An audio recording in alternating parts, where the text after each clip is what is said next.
people, and I say quite simply, Arizona coming to a state near you.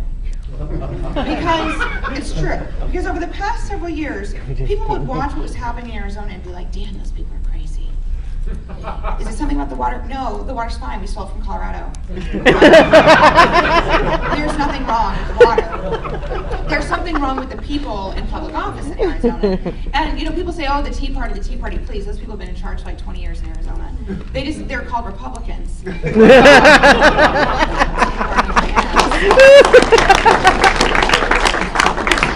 I think we should stop calling them Tea Party. No, it's not a Tea Party. They're Republicans. They're Republicans. We should call them that because the Republicans get a free ride when they call the Tea Party something other than what they are. And we have to say, no, Tea Party, Republican, it's all the same thing. It's called crazy. So, they've been in charge in Arizona for a long time. But what's happened is that our new state Senate president, Russell Pierce, who some of you may remember, Russell Pierce is the author of the anti-immigrant legislation that passed in Arizona last year. He's also the author of every piece of anti-immigrant legislation that's moving forward in legislatures in this entire country. Now, you all have a number of anti-immigrant measures moving forward in your legislature. They are drafted and written in my state Senate. Russell Pierce has done this for the entire nation. He's teamed up with a national organization called FAIR, which is just a thinly veiled white power hate group, and a group called ALEC, the American Legislative Exchange Council, which is a corporate-funded group that helps state legislators push their bad ideas through the legislature all over the country. And so right now, for instance, you see bills like SB 1070, which was our bill passed last year, not only in your legislature, but in 18 other legislatures across the country. Now, I just want to tell you, it's not because some Republicans in your state got the bright idea of copying it. They're not that creative. Right? They went to a conference that was sponsored by ALEC, and they were given this information and then taught the strategies to go back and pass these bills in their respective states. And make no mistake about it, this is a national strategy to mainstream hatred that has been highlighted and flourished in the Arizona state legislature. So why it's important to think about what's happening in Arizona is simply because that's what's coming to your state next. The legislation that you see happening this year, the attack on women and women's right to make choices about their lives, their families, and their futures, that comes directly from Arizona state legislature. The bills that you are seeing in the legislature this year to restrict a woman's right to choose, to force her to listen to the heartbeat of the fetus and to look at a picture, that I know that's in your legislature.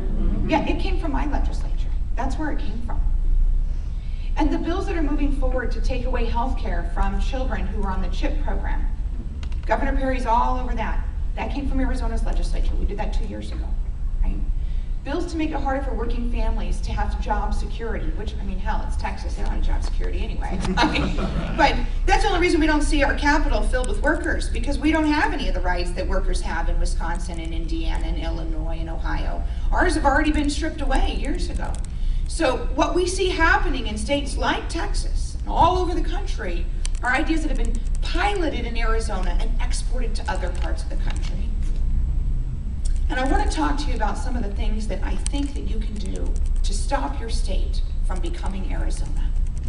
You know, my state, I was born and raised in Arizona, born and raised in Tucson, near the border. And gosh, when we grew up, I remember in first grade, we learned a song about Arizona, because Arizona is the state of the 5 C's. So cattle, copper, citrus, cotton, and climate. And those were the 5 things that our state historically made its money off of. But I would add a 6th C. It's called crazy. Because